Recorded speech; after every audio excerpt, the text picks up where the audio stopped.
Hey guys, 0101 here. Doing a quick video about memory. I've got, well, I rebuilt this. I didn't like how messy the other one was, so I made it a little bit more organized. That's my control center, stuff like that. I was starting to work on the RAM, so I can store stuff, and I have a bunch of my memory cubes here, and the issue is it's getting really difficult to get all of the inputs in here in a compact manner, so you can get your stuff stored here. But you know how these ones work. You have an input either on or off over here. You hit the switch, and then it'll set it over here on the end, and then you can get your output from over here on this side.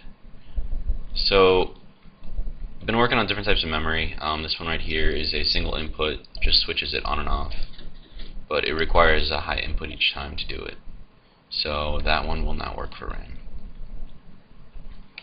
And I went over here with this one. This one just switches it back and forth, but once again it requires a high input each time, and it's actually not connected. A second. There we go. Okay.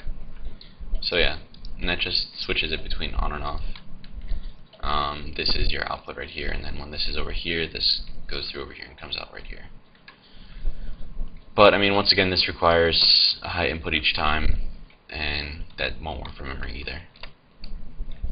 So I started looking at this right here. This is your input either on or off over here, and then this is going to be your clock pulse to set that. It's going to be inverted. So, well, no, not inverted. Sorry, I just woke up, so okay. So when it's on, but the thing is that it didn't require a clock pulse to do that. So that's a bad thing.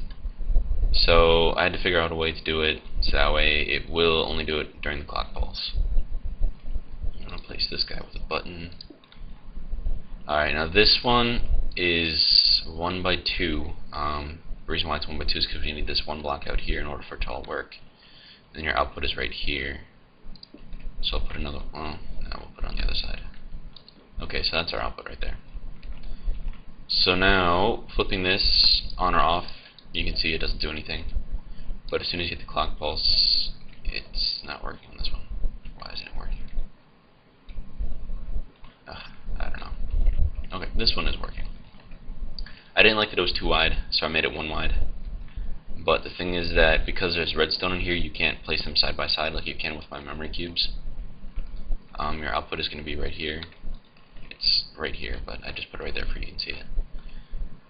So yeah, clock pulse doesn't do anything if this isn't on. Click this. There you go. Memory's on. Hit it again. Doesn't do anything. Okay, flip this off. Clock pulse, and it's off again.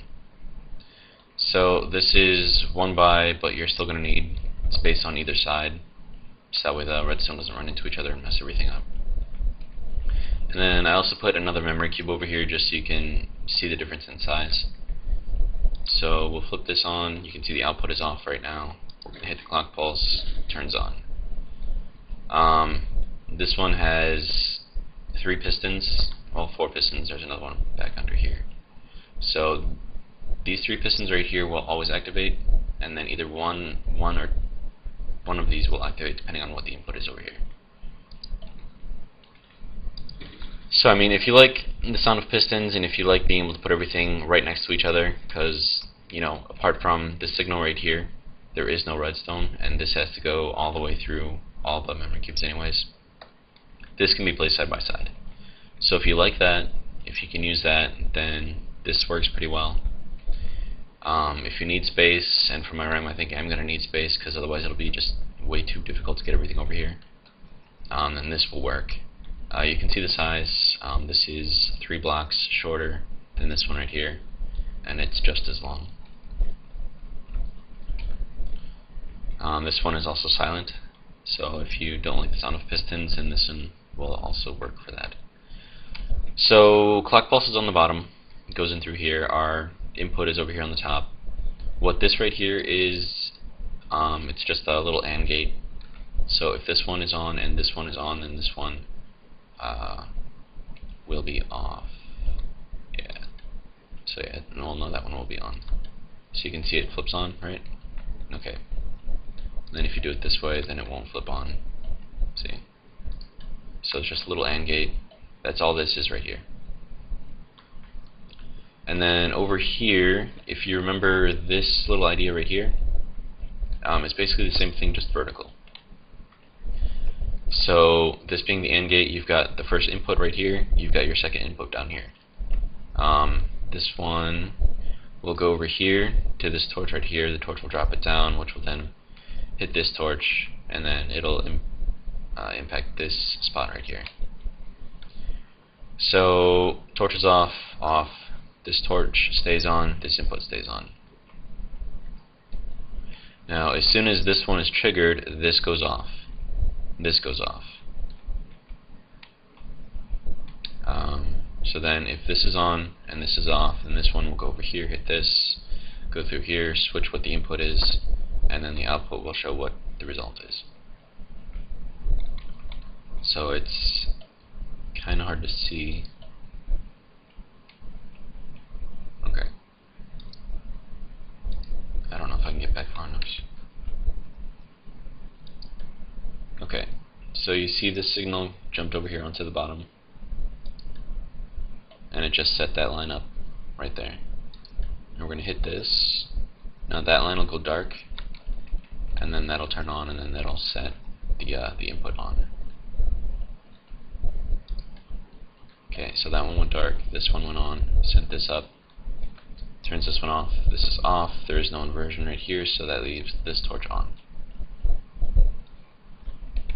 So basically all this is doing is just deciding whether to invert this right here or not. That's pretty much it. So this is how you build it.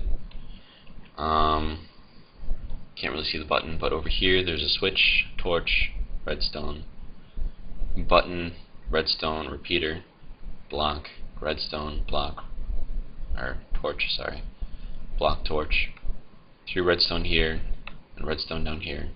That block doesn't do anything, you can leave it in there, take it out, doesn't really matter. Then you've got a block with a torch. You don't need that glass in there, you don't need this glass in here, I just put it in there to make it more solid. So this redstone across here goes to this torch, torch drops down onto this redstone goes through here, through the glass, hits this torch, and then your output is right here, which is just another torch. So if you wanted to, you can get rid of all of these blocks.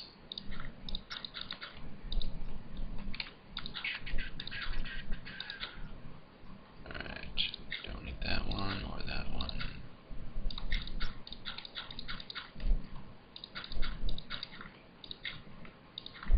Okay, so that's bare bones, and that out. So that's bare bones. That is exactly what this is with every block that you actually need.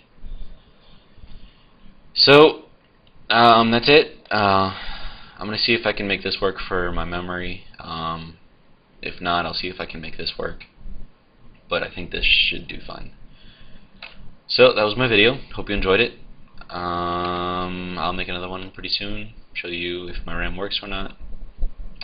And that's about it. Alright, see ya.